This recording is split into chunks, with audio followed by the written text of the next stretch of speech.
మోకాళ్ళ నొప్పులనేవి ఇవాళ మనలో చాలా మందికి ఒక పెద్ద సమస్య. కాసేపు కూర్చోలేం, కొద్ది దూరం నడవలేం, పైకి లేవాలంటే కష్టం, కింద కూర్చోవడం మరీ కష్టం. పోటెత్తే ఈ మోకాళ్ళ నొప్పుల మూలంగా మలి వయసులో చాలా మంది బాగా ఇబ్బంది పడుతూ ఉంటారు. మోకీళ్లలో గుజ్జు తగ్గిపోవడం, వయసుతో పాటు కీళ్లు అరిగిపోవడం వల్లే మోకాళ్ళ నొప్పులకు కారణమని చెబుతారు డాక్టర్లు. వేధించే మోకాళ్ళ నొప్పులకు పరిష్కార మార్గాల గురించి ఇప్పుడు తెలుసుకుందాం.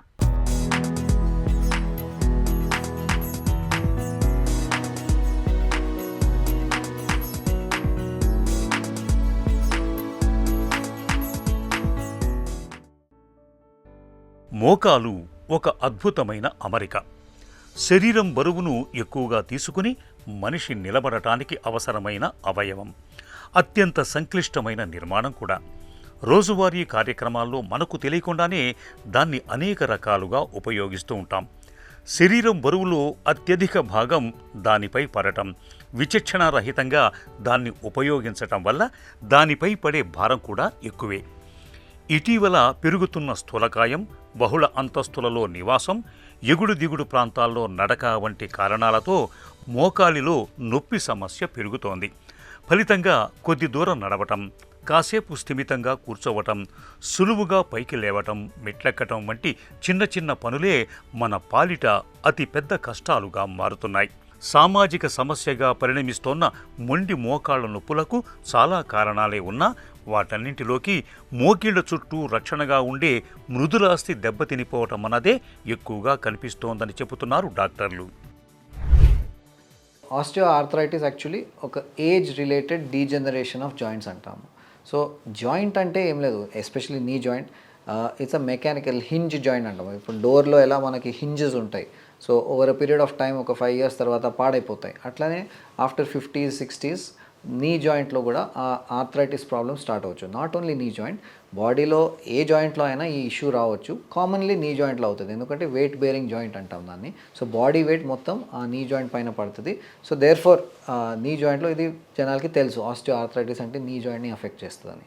సో ఇది ఏజ్ రిలేటెడ్ ప్రాబ్లం అనమాట.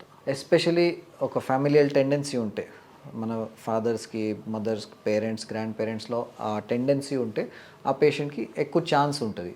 ఎస్పెషలీ అథ్లీట్స్ ఉంటే, చిన్నప్పుడు స్పోర్టింగ్ ఇంజురీస్ ఎక్కువ అవుతాయి, లేదు యాక్సిడెంట్లో చిన్నప్పుడు నీ జాయింట్లో ఏదో దెబ్బ తగిలితే, ఇలాంటి పేషెంట్స్కి ఫ్యూచర్లో అండ్ ఈవెన్ కొంతమందికి రుమటాయిడ్ ఆర్థరైటిస్ అని కీలవాతం ఉంటుంది, అట్లాంటి పేషెంట్స్కి ఆర్ వెయిట్ ఎక్కువ ఉంటుంది, ఇట్లాంటి ఓవర్ వెయిట్ ఒబెసిటీలో కూడా ఈ టెండెన్సీ ఉంటుంది ఆర్థరైటిస్ రావడం. So that's it, age related degeneration అంటాము.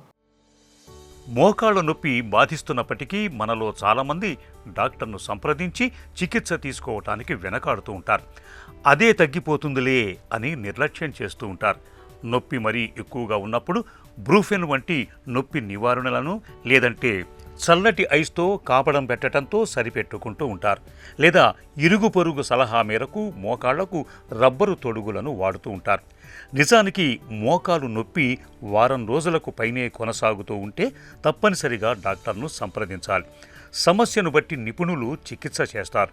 ఒకవేళ పెద్ద వయసు వారిలో అయితే అవసరాన్ని బట్టి శస్త్రచికిత్స, మోకాలి మార్పిడి ఆపరేషన్ కూడా అవసరం కావచ్చు. ఈ ఆర్థరైటిస్ పెయిన్స్ ఏంటంటే మళ్ళీ స్టేజ్ డిపెండెంట్ ట్రీట్మెంట్ ఉంటుంది.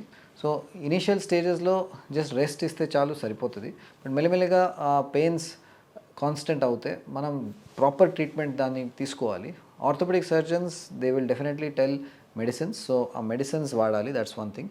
But most important more than medicine is physiotherapy exercises. మళ్ళీ ఫిజియోథెరపీ ఎక్సర్సైజ్ అంటే ఆ సెంటర్కి వెళ్ళి ఎక్సర్సైజెస్ చేయాలని కాదు, మేము ఇక్కడ నేర్పిస్తాము కొన్ని ఎక్సర్సైజెస్, అవి ఇంట్లో చేయాలి. సో జస్ట్ ఒక 10 to 15 minutes టైం మీరు ఇస్తే కొన్ని ఎక్సర్సైజెస్ మార్నింగ్ ఈవినింగ్ 2 times చేస్తే ఆ నీ పెయిన్స్ కంట్రోల్ అవుతాయి. నాట్ జస్ట్ ఎక్సర్సైజెస్, కొన్ని అలవాట్లు మనకి. సో కింద కూర్చోవడం ఒకటి, సో ఇండియన్ హ్యాబిట్ అది, కింద ఫుల్ క్రాస్ లెగ్ కూర్చోవడం. సో యోగాసనాలు వజ్రాసన, పద్మాసన కొంతమంది చేస్తూ ఉంటారు. That is actually not good for the నీ. ఓవరాల్ బాగానే ఉంటుంది, హెల్త్ కోసం డెఫినెట్లీ ఇవన్నీ బాగుంటాయి. బట్ నీ పెయిన్స్ ఒకసారి స్టార్ట్ అవుతే ఈ నీ పొజిషన్స్ మనకి హార్మ్ఫుల్ ఉంటాయి. అంటే నమాజ్ పొజిషన్ లేకపోతే ఇండియన్ టాయిలెట్ పొజిషన్, ఇవన్నీ చాలా హార్మ్ఫుల్. మళ్ళీ స్టేర్ క్లైంబింగ్, ఎక్కువ స్టెప్స్ ఎక్కుతే దిగుతే ఆ నీ జాయింట్లో ఆ టైంలో లోడ్ పెరుగుతుంది. సో నేను చెప్పాను కదా ఈ stages 1 2 3 4. So stage to stage progression ఇవన్నీ పొజిషన్స్తో అగ్రవేట్ అవుతుంది. సో ఎంత మనం ఎక్కువ ఇండియన్ టాయిలెట్ వాడితే అంత స్టేజ్ ప్రోగ్రెషన్ ఫాస్ట్ అవుతుంది. So one is medicines, second is exercises, third is ఈ ప్రికాషన్స్. అంటే కింద కూర్చోకూడదు, మెట్లు ఎక్కడం దిగడం తగ్గియాలి, అండ్ ఇండియన్ టాయిలెట్ అవాయిడ్ చేయాలి. So these are the ways to control the knee pain. మోకాళ్ళ నొప్పులు మరీ దారుణంగా తయారై కదలికలు మరీ కష్టమైపోతే మోకీలు మార్పిడి అవసరం పడుతుంది. మోకీలు మార్పిడి శస్త్రచికిత్సలో ప్రధానంగా కోత తక్కువగా ఉండాలి. వాడే కృత్రిమ కీలు అమరిక చక్కగా మన్నాలి. ఈ రెండింటినే ప్రధానంగా చూస్తారు ఎవరైనా. కోతలకు సంబంధించి ఇప్పుడు అత్యాధునిక పద్ధతులు వచ్చేశాయి. ఇక ఇప్పటిదాకా కృత్రిమ మోకీలు అమరిక కింద స్టెయిన్లెస్ స్టీల్ను చాలా కాలంగానే వాడుతున్నారు. ఈ స్టెయిన్లెస్ స్టీల్తో చేసిన కృత్రిమ కీలు దాదాపు 20 ఏళ్లకు పైగానే వస్తుందని డాక్టర్లు చెబుతూ ఉంటారు. ఇటీవలి కాలంలో మరింత ఎక్కువ కాలం మన్నే కృత్రిమ కీళ్లేవైనా ఉన్నాయా అని చేసిన పరిశోధనల్లో తాజాగా ఆక్సీనియంతో చేసినవి దాదాపు 30 ఏళ్ల వరకు మన్నే అవకాశం ఉందని పరిశోధనలు చెబుతున్నాయి. మెయిన్ థింగ్ ఏంటంటే దీంట్లో డిలే ఆఫ్ ప్రోగ్రెషన్. అంటే ఒకసారి మనం స్టేజ్ 2కి సపోజ్ వస్తే మళ్ళీ రివర్సల్ అవ్వదు, సో స్టేజ్ 1కి వెళ్ళదు. బట్ స్టేజ్ 3 స్టేజ్ 4 రాకూడదని చూడొచ్చు. So that is the advantage. And ఇది ఎట్లా చేయాలి? Main thing exercises, basic medicines and some precautions. So ఈ ఆర్థోపెడిక్ సర్జన్స్ మీకు అది ఎక్స్ప్లెయిన్ చేసి చెప్తారు. So that is one thing. కొన్ని స్పెషలైజ్డ్ టెక్నిక్స్ వచ్చాయి. సో నీ ప్రిజర్వేషన్ సర్జరీస్ అంటాం దీన్ని, ఆస్టియోటమీస్ అని. సో నీ రిప్లేస్మెంట్ అప్పుడప్పుడు, అంటే నేను చెప్పాను దీనికి ఒక లైఫ్ ఉంటుంది. జస్ట్ ఒక 15 to 20 years ఈ ఇంప్లాంట్కి లైఫ్ ఉంటుంది. అది పాడైన తర్వాత మళ్ళీ రిప్లేస్మెంట్కి వెళ్ళొచ్చు, రివిజన్ రీప్లేస్మెంట్ అంటాం దాన్ని. సో సపోజ్ 60 ఏజ్ గ్రూప్లో అవుతే you can assume that okay full life సరిపోతుంది 80 వరకు. ఆ టైంలో కూడా రిపీట్ సర్జరీ కావాలంటే చేయొచ్చు. బట్ కొంతమందికి 40sలోనే వస్తుంది నీ పెయిన్స్.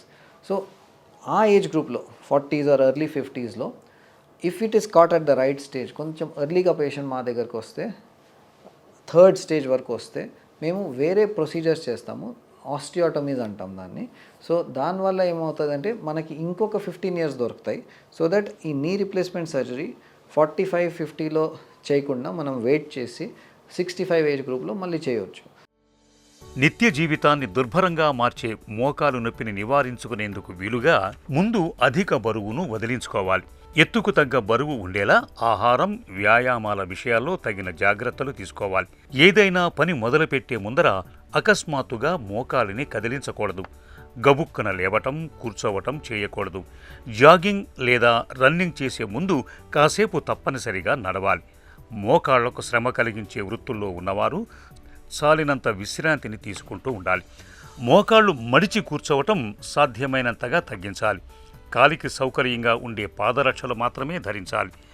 ఎక్కువగా హీలు ఉండే పాదరక్షలను వేసుకోకపోవటమే మంచిది. ఇలా అన్ని రకాలుగా తగిన జాగ్రత్తలు తీసుకుంటే మోకాళ్ళ నొప్పుల్ని చాలా వరకు నివారించుకోవచ్చు.